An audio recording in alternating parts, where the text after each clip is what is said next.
সকাল এখন 7টা বাজে, উঠে মেয়ে কাজ করছে। আমি সকাল সকাল ঠান্ডা খাটবো না, কেন আমি তো বললাম কালকেরই যে আমার গলায় ঘা বেরিয়েছে, তাই জন্য সকাল সকাল ঠান্ডা জলে আর ঘাটবো না।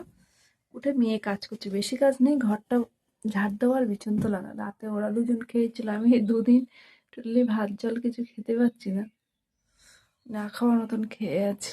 আমি সকাল সকাল উঠে বসে পড়েছি কাজে, কেন বাইরে কুয়াশা পড়েছে, ঠান্ডা, বাইরে বেরোবো না। মাতাজি পড়তে পড়তে খিদে লেগে গেছে না, ওটা পান্তাটা ওটা চিড়েকে ওরকম করে ভিজিয়ে নিয়েছে, আর সঙ্গে আখের গুড়, এই হলো ওর খাওয়া। পড়তে পড়তে ওর খিদে লেগেছে, খাটে বসেই খেতে শুরু করেছে।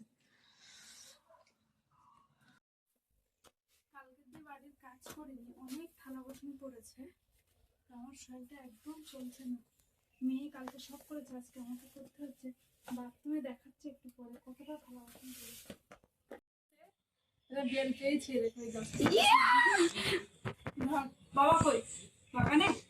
হ্যাঁ মনে হয়। দোকানে এসেছে। কি রে?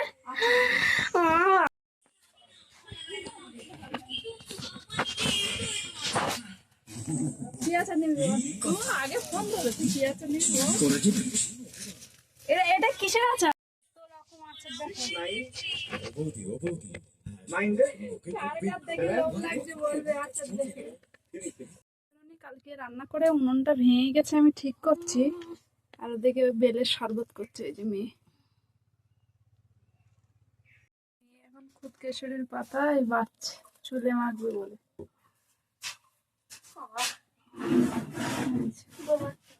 ওই থেতো করে রস বের করতে হবে। হ্যাঁ, অল্প অল্প করে থেতো কর। নিয়েছিলাম কিন্তু গোবর দিয়ে মাটি দেয়নি, পাক মাটিতে। দেখো মনে হচ্ছে কালার হয়েছে। তুলে এনেছি তো, এই ডাঁটাগুলো দেখো শুধু কি বড় বড়, কি মোটা মোটা ডাঁটা। আমি তো বেছে বেছে অল্প একটু এনেছি, ভর্তি হয়ে গেছে। এই মোটা মোটা ডাঁটা খুব ভালো লাগে খেতে। এই যে এক বাটি রস করেছে খুদকেশরী পাতা। আগেকার দিনে মানুষরা এসবই ব্যবহার করতো, এখন তো উঠেই গেছে। তা আমি মাঝে মাঝে যদি পাই তো মা খাই। আমার বাড়ির সামনে হয়েছে, যে আজকে মেয়েকে বলছে তুই মাখ, ওর চুলগুলো খুব হালকা। আমার যেরকম প্রচন্ড চুল, আমার মেয়ের মাথায় খুব একটা হয়নি। এতটা থালা বাসন পড়েছে আজকে, এই যে মাজা ধোয়া হবে, দিয়ে রান্না বসতে একটু বেলা, এখানে মাজা ধুয়ে করে দিয়ে নেবো মাজা, তারপরে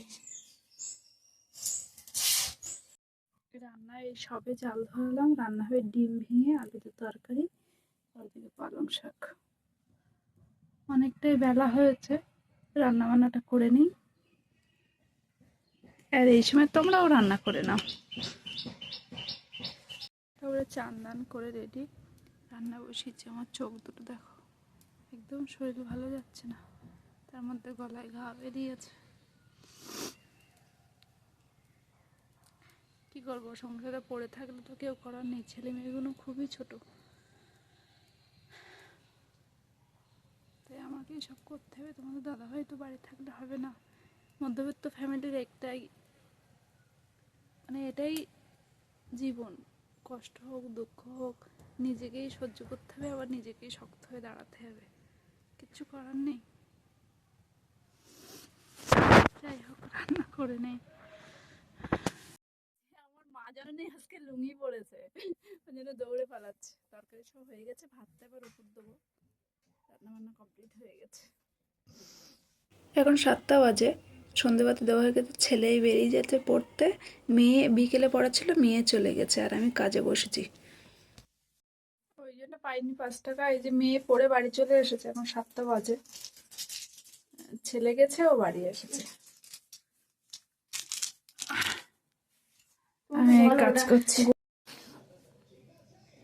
সংসারটা না বড়ই অদ্ভুত, যদি সংসারে চুপ করে থাকতে পারো, সব মেনে নিতে পারো, তাহলে সব কিছু ঠিক।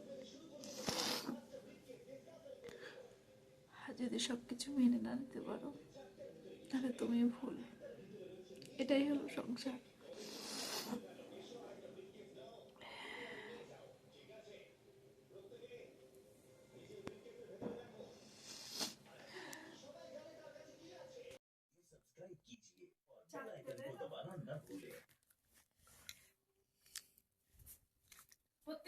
মানুষ রাতে ঘুমানোর আগে একটু ভালো মন্দ খেয়ে বা মিষ্টি খেয়ে ঘুমায়। আর আমার 26-27 বছর বয়সে প্রত্যেকদিন রাত্রে না খেলে হয় না। মানে আমার মতন কে কে আছে? হ্যাঁ, এখন প্রত্যেকটা মানুষ ওষুধ খেয়েই বাঁচে, কিন্তু আমার মতন আশা করি কেউ না। ভগবান কাউকে যেন এরকম শরীর খারাপ না দেয়। এই রোগটা যদি না থাকতো আমি পুরো সুস্থ থাকতাম, কিন্তু আমার কপালে সুখ নেই, ভগবান লিখিনি। আমাকে যখন সুখ লিখতে এসেছিল, ভগবান হয়তো ঘুমিয়ে পড়েছিল, যে সুখটা আমার কপালে দেয়নি।